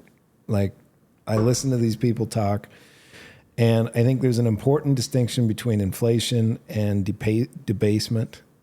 Monetary debasement, which is really just creating more dollars and bringing down this is all of our reaction to COVID in March 2020. I would define that as a few waves of a couple things happening at the same time. And that's why it's just nothing is as simple as everybody thinks. Yeah. It's not, because it's not inflation, it's inflation and debasement. It's inflation caused by supply chain chaos from COVID, shutting down all the ports in China, and then suddenly scaling them all back up, and then having this glut of, so then you had shipping rates that were insane, and then they were super cheap, and now there's freight containers sitting everywhere, and then there's fuel cost because of Russia, Ukraine, and Russia oil supplies going offline, and then you've got the strategic oil reserve getting tapped. Now, I think there's an inflation dynamic that's happening when suddenly, like, oil supply gets hurt because Russia's, the pipelines get closed off. Like nat gas just blew up there for a second right after the thing broke out. Those I would describe as inflationary events in a I believe in the whole depression thesis since '08, that we've basically been through a period of sustained below trend global GDP. Okay. And that was, up until '08, the definition of a depression. Right.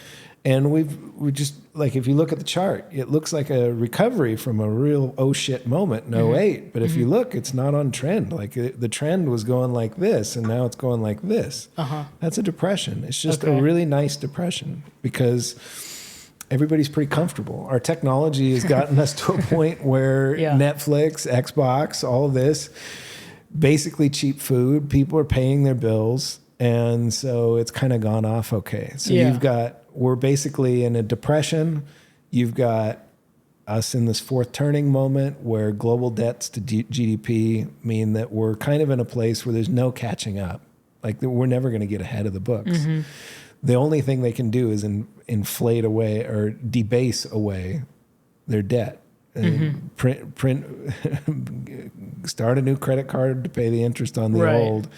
And so the reason it's so damn complicated to understand is because you have this soup of wild complexity going through a fourth turning, where you just got one thing agitates and inflames another, and then you get this it's like an echo chamber. It's like it feeds off of itself, and it exacerbates and exaggerates all of the problems so much. So I don't try and get too, myself, I don't want to get too bogged down in the minutia of, is this specific price more? I hear you. You know what I mean? And I only went through the exercise just because it felt like something important that a lot of people were talking about, but that there didn't seem to be that people were talking past each other on this. Right. And so, I mean, just in what you just said, right? Like you said, monetary debasement is expanding the supply of currency. Well, that's the old definition of inflation, right? Because now the Fed defines inflation as a global rise in prices, according to their BLS statistics. But like I said, the old definition of it was what you're talking about as monetary debasement right now. I think the only point that I would make with all of this is that I do think that our discussions about inflation are almost meaningless, because we're not kind of capturing the complexity of it. And if we want, it would be interesting to actually do that, which I think would mean, first of all, deciding, does a global, should we think about what a global rise in prices means outside of increase in money supply? Because, I mean, arguably, if it's a supply chain issue, the market should solve that, arguably, right? So then there would be no long-term kind of shift in prices, right? Because you have some sort of event that's occurred that's spiked prices, and then the market adjusts and reacts to it. So anyway, I think all I think would be interesting is if we kind of were a little bit more clear on what inflation is and how we look at it, and what we think, what is the actual important kind of aspect of it. Right. And then I think we could have helpful things, because I'd love to know, what is the money flow between domestic and Eurodollar systems, and then velocity, and, truly our is it, to what extent Nobody is that can tell affecting us. our lives? Right. Because that's what it comes down to, right? Yeah. Is my cost of living going significantly higher? And obviously you have to account for wages then too. Yeah. Anyway, I don't have a big point in it, but just I went down a rabbit hole on inflation because I think that we're just talking past each other on it. I think you're right. I think we are, and I think that check out that everything code from Raoul. He's done a couple summaries of it in a couple different places. He describes it in a couple different ways. He did it on impact theory. I forget that guy's name. but they did it real like for dummies version of it that I thought was really helpful for people who just didn't have like, because Raoul Paul, when he's talking with, Wall Street guys and stuff, he'll just zip over a lot of the fine points. Yeah. And, but yeah, I mean, I think that the debasement, the monetary debasement is sort of locked in at this point. There isn't an option for, just because the debt.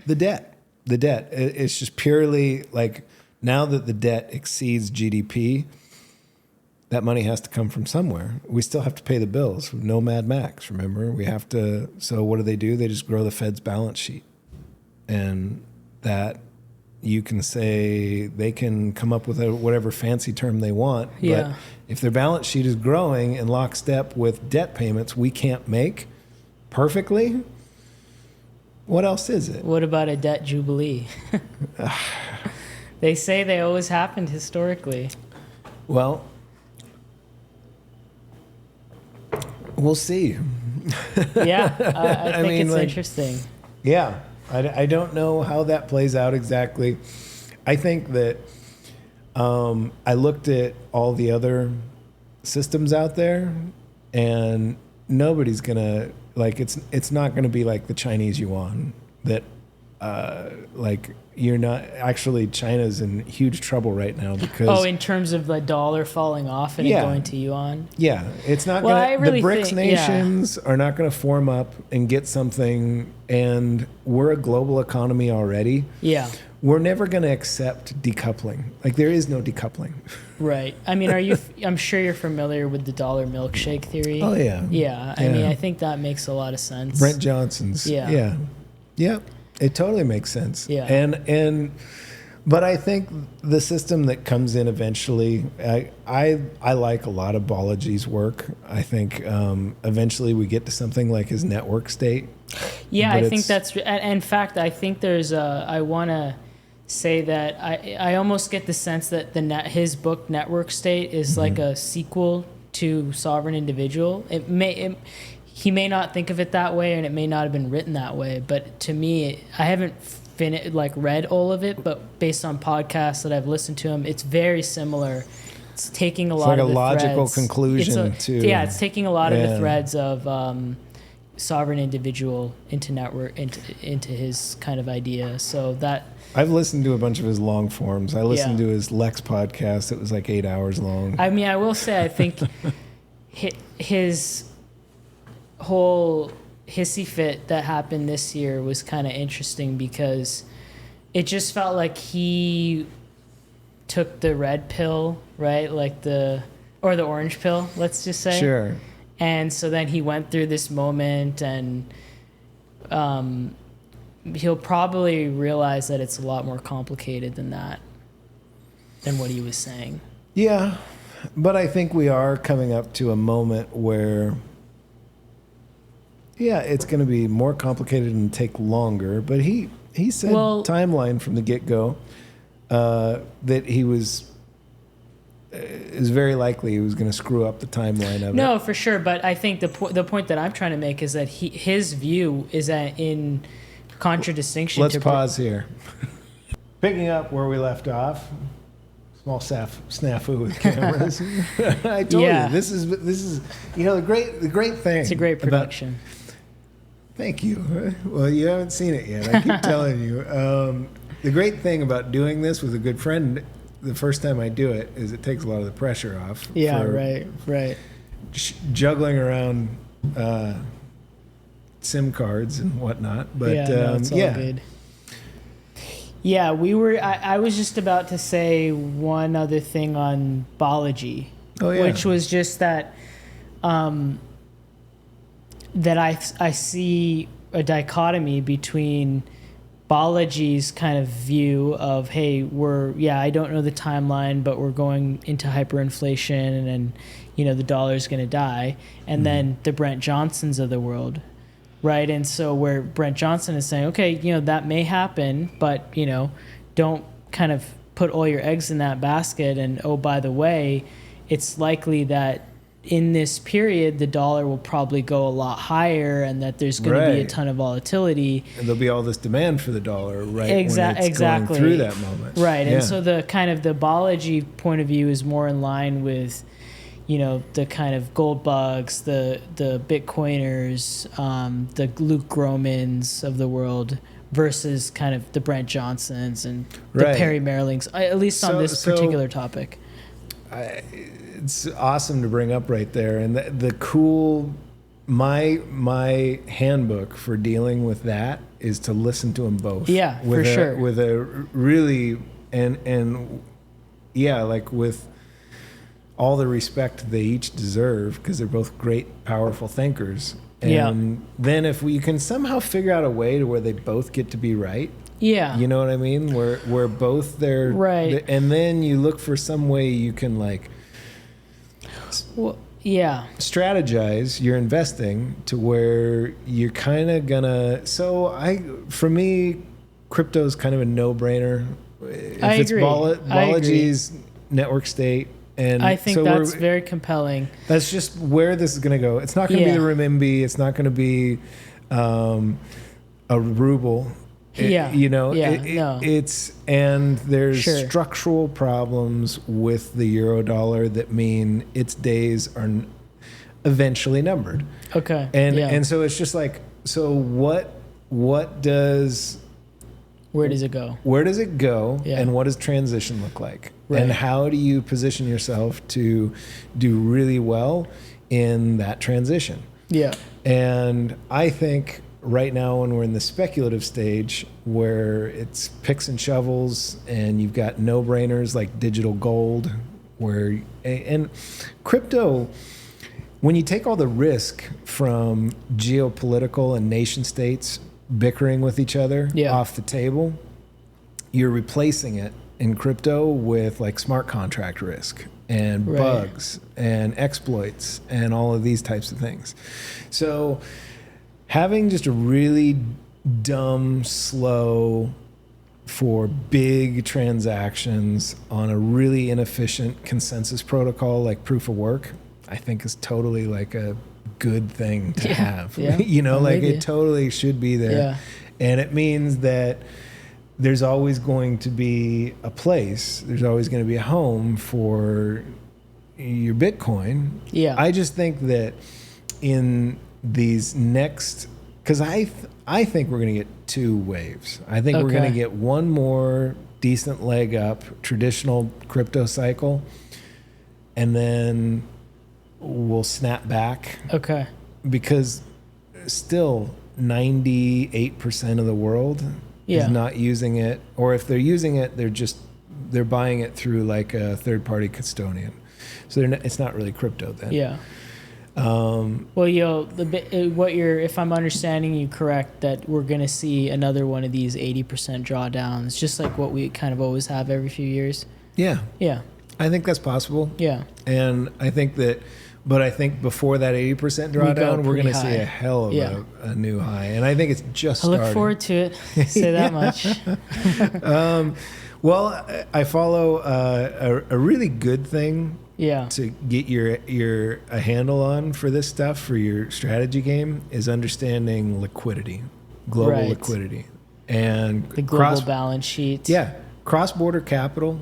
Just when is there excess liquidity in the system and when is it starved for collateral? And those really mark, and basically October of 22, liquidity came back. And that was right when China's... the lockdowns went away, or no? Well, it was when they were losing their peg to the dollar. Oh. They really get nervous. I think it breaks a lot of shit in China when it goes above 725 renminbi to the dollar. I see. Which we're actually at now. Okay. Like over the last couple days, we've gotten there, which makes me think it's time for another liquidity injection. I don't know what it looks like, but how else do you solve that? Interesting. You don't. Yeah.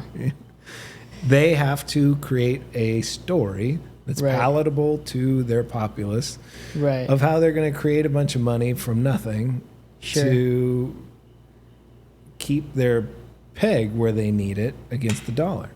Well, hopefully it's not COVID 2.0. Agreed. I think we've all had enough of that. So yeah, let's nerd out now even further. Yeah. we finance geeked out.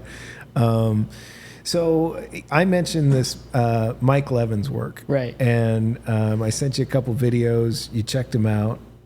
Tell me what you got. I mean, I think it's... Oh wait! I have to interrupt. Hersh is a medical doctor. Right. Yeah. So I was really interested in his take because he has all this direct exposure to... Well, I mean, with the caveat that I don't practice, but yeah, sure, I kind of have the background.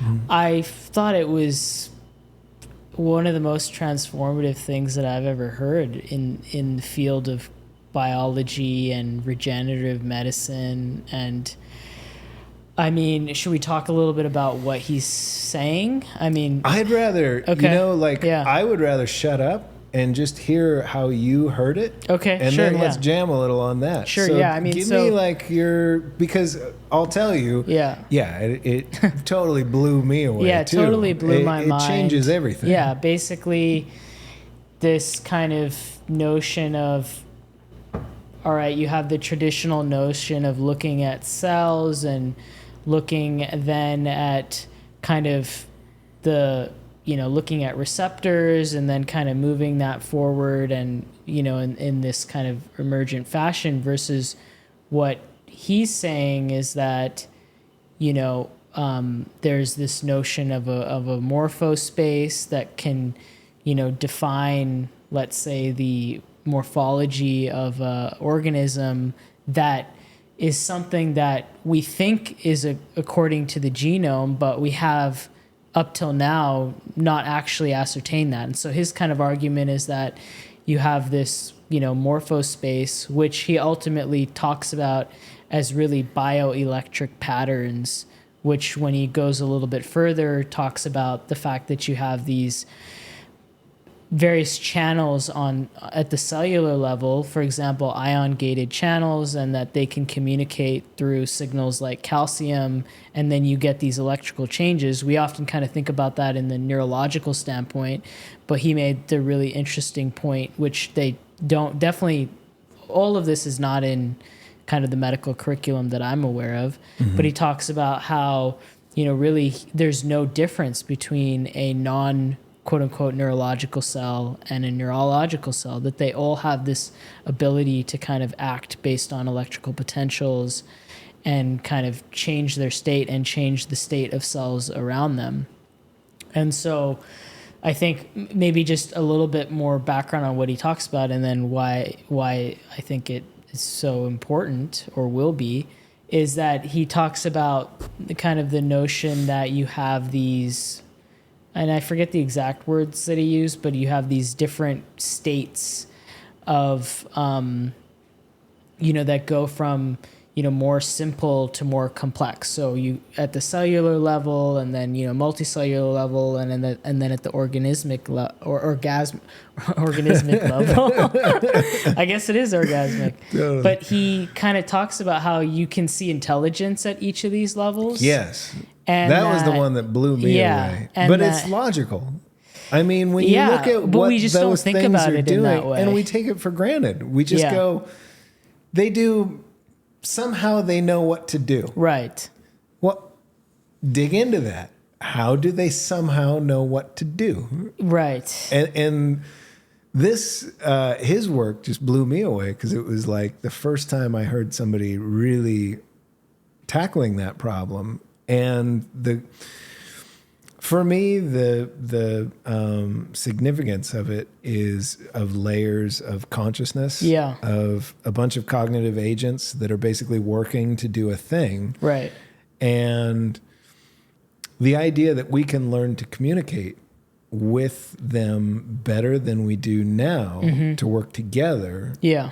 Seems to have incredible, like in the lab, they're growing new legs on frogs and limbs based on these bioelectric patterns. And so, I mean, it's just, so there's kind of like the practical aspect of, regenerative medicine and really transforming that based on a whole different understanding of, biology, right? I mean, then there's what you said is the more philosophical standpoint of kind of the levels and layers of consciousness, which I really liked his perspective of saying that, like, he doesn't do the armchair philosophy because, well, he wants to say, well, let's just test it, which I'm all for, right? Empiricism over just pure theory. Obviously, we need theory as well, but just being able to go in the lab and actually test some of the hypotheses is really interesting, and I don't think really many people have thought of that. Yeah. You know what I mean? On this level. Right. And you can test them. Yeah. With his findings and his work, you can set up tests that will tell you will give us real, for the first time ever, like tangible insight into that. How do they magically just grow a human from one cell? Some of the other things that stood out to me were, so this notion of what is intelligence, and intelligence is, as he talks about it, and he cites somebody else, but that the notion that you can, take multiple different paths and achieve the same result. And so it's like, it's navigational dependent.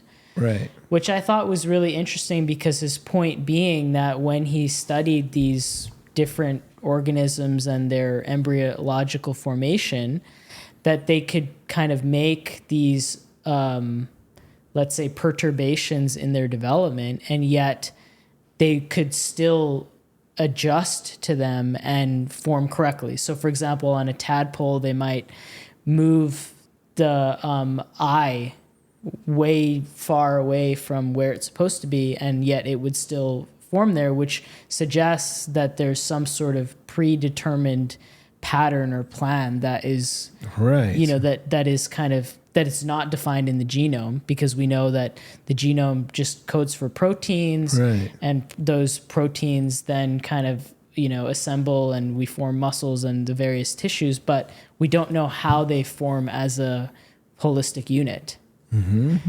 So, I think it's not, as far as I'm aware of, we just kind of gloss over it in the medical field in terms of, well, this is how embryological formation happens. So it's like we've observed it and this is what it looks like.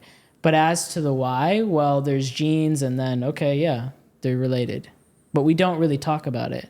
Right. So I think he's kind of elucidating a topic that,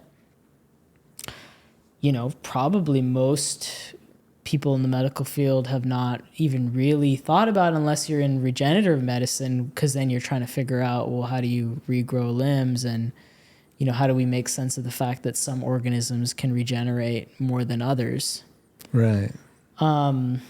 So the other thing that really stood out to me is that I went down a tangent this week of looking at immuno-oncology, which is just the notion of using the immune system to fight cancer. Yeah. But when he talked about kind of how he thinks of cancer, which is, as he talks about these... I watched this bit. I was going to mention this. I thought it was really interesting. Was this the bit about basically one cell gets disconnected from the plan, and it just goes off and does its own thing? Exactly. Cancer. Because he talks about how, well, if you're an individual cell, you're just trying to achieve your own goals, which are, duplication or multiplication and kind of hijacking other cells. But that where you see the intelligence come in with an organism is when these cells talk to each other through mechanisms like gap junctions, and they start to work together. And so, like you said, with cancer, you have a cell where it's kind of lost that capability. And I mean, just the notion of kind of saying, well, if we can reactivate that can, resolve cancer. And so then that goes to his notion of, like, and like all cancer, like it's more of, totally. because there's, from what I understand, there's like a gazillion different cancers. Yeah. And we've tried these sort of crude approaches with like our understandings of the genome of it and all of that. Yeah. And to try and target specific ones, But it's like, what if we could just talk to him and tell him, no, get back, join the crew again. I mean, it's it's amazing. I mean, and the crude approaches, like, what are they? They've been surgery, radiation, chemotherapy, and then there's been, studying the genome and doing targeted therapy. Mm-hmm. And now it's immuno-oncology, activating our own immune system. But like, this is a whole nother kind of level of, using, and so then this brings in what he was talking about was that, okay, in the first days of the computers, we were going in there, and in order to make any sort of changes, we had to rewire the hardware. Right. But then as we developed computing, and now it's just, those are software level changes or program level changes. Right. Similarly with the human body, that, we should be able to make these software or program level changes. I mean, it's pretty incredible.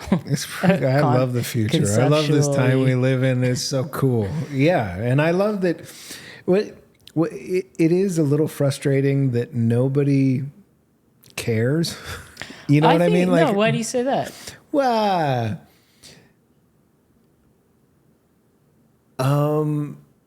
obviously you and I care. Right. And that's great.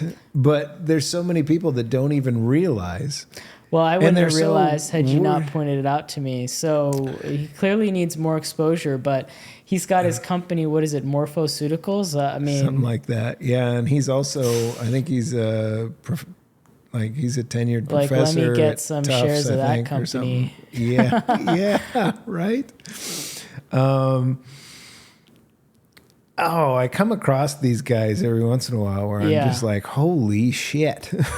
Really? That guy, his stuff, he was on Lex Friedman. Oh, he was? Yeah, so okay. I think he's So he's getting exposure. He's getting I'm exposure. Sure but it's just like, this is more just a cultural thing where we're so obsessed with like who we're going to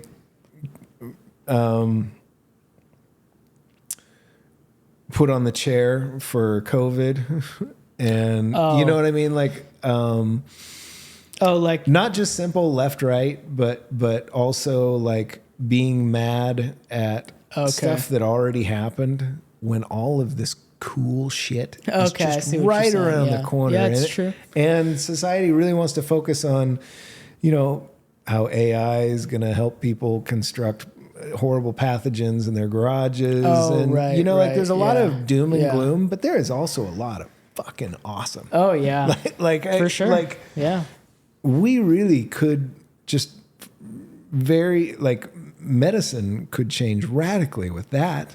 If we can, once you figure it out one place, it's software, then it's incredible. You're right. It really is. I mean, there was I'll get my little notebook here because there was a couple other things that maybe we can talk about that are interesting. So we talked about the notion of intelligence. I mean, just the way that once they kind of saw these bioelectric patterns, that then they induced them themselves and saw the effects. That was really interesting. Yeah. So I think they had a planarium organism where has one head, but then in early development they mapped the bioelectric pattern of two heads, and it formed two heads, and from there they could cut it in half, and it would develop two heads. They did all kinds of mad science with those planariums. They also what was it he said they did? They cut the head. They trained the thing for its environment. Yes, right. And then they cut its head off, and then it grows from a tail. Yeah. And when it gets its head back, it knows the area. Yeah. Again. That points at some really interesting things. So as I work on theories of everything and all that, because I want to understand how all this thing works. Yeah. The idea that because humanity as a collection just kind of thinks all the magic of us is kind of like here up. Right. Yeah. And we think because this gray matter in here seems to be like the hard drive and the CPU. Yeah. And the RAM, it's like the whole thing's there, and then everything down here, that's just like support gear. It's like your EVA suit for holding your brain bucket. Right. Yeah. It's like it handles the fuel and the air and but it's all very stupid. Yeah. But then as I've been studying human physiology a lot more, like the heart is filled with neurons. Like there is a whole bunch of, it seems like this whole thing is a brain. Well, then that's what he's saying, is that even the concept of a neuron is like a false concept, because all of the cells have this capacity that a neuron does. Yeah. So yeah, that's really interesting. And that's huge. Definitely not in the mainstream. No. It's just not how we look at it. No. And further, before we close that, I wanted to say, what was I going to say on that? Oh,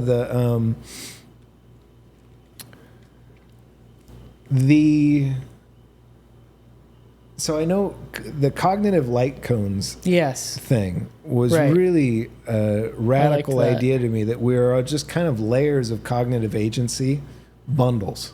Yeah. You know what I mean? Like there's like a whole layer of cognitive agents that have figured out consensus for building a me. Right. And they're very well, they're doing that whole thing. Yeah. And then there's this other awkward bundle that kind of sits on top that is directing me through my day. Yeah. But it's really just like, they're all the homeostasis of the layers, right? Yeah, where they're all just, it's like it's all these things. And then when you look at how, the Xenobots, and how it could be that at the base layer, cognitive agency is all just, what if we're just all a bunch of the exact same fine segment stacked in different ways? Yeah. And when people think of, there's all these dimensions. Well, maybe it's just I exist in the 3-dimensional space dimension where I have 5 senses that are very clearly defined, and I share with other like agents like yourself that I've been bouncing off of my whole life, building a story that is who I am. And then when you think about the planarium who had its head chopped off, and then it grew a new brain and remembered, and then that brain is able to remember where the food's at. Yeah. That points to me to like, well, what if all these cognitive agents, they share, like what if the hard drive, like we think about it in the brain, what if that is elsewhere?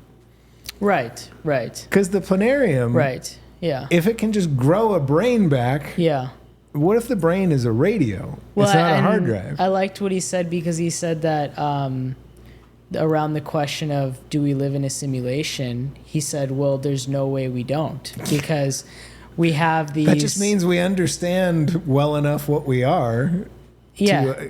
Go on. Well, no, just that like almost by definition, I mean, we have these sense organs that are interpreting reality, but we can never actually know reality, and so like we do live in a simulation, right? Like obviously like it's just silly to think that you don't. I mean, I liked his perspective on it. Me too. Yeah, me too. Because now, and I think of simulation theory so different. Everybody wants to go to this matrixy, because we all think of the Matrix. This is all some evil thing that's being, like that's the suggestion. Well, what if it's not? What if the simulation is just we were successful in our task here to become cognitively complex enough in all layers working together of cognitive agency to understand well what we are, our function, such that we can potentially replicate it. I mean, we've been piped in to this simulation as a definition for how to draw space-time with the standard model and like quantum physics, where you can create a destructible environment for these cognitive agents. And we even have the instructions for that. We can feed that in and then play with variability to grow alien consciousness. Well, potentially. And that goes to the, what is it, the self-regenerative? Emergent, was that? Shoot. But basically the notion that, okay, if we live in a simulation, either it's some other entity that is running that simulation, and then you run into this problem. Well, some other entity is running that simulation, right? The nesting dolls. Or it's this notion that that if you kind of look at it from a physics perspective, you can technically make the case that you can, kind of navigate between various time points. And so then the notion that like the simulation is in fact ourselves, but at a different time point. Right. Which is really interesting. It's a hard one to wrap your head around. But it's like when you realize that there is a dimension of time that can be just flattened out and exists as a whole, then, and it's like a lot of what the movie of it is just stretching the frames out and connecting the dots in a sequence, and that's time, and we know it exists that way.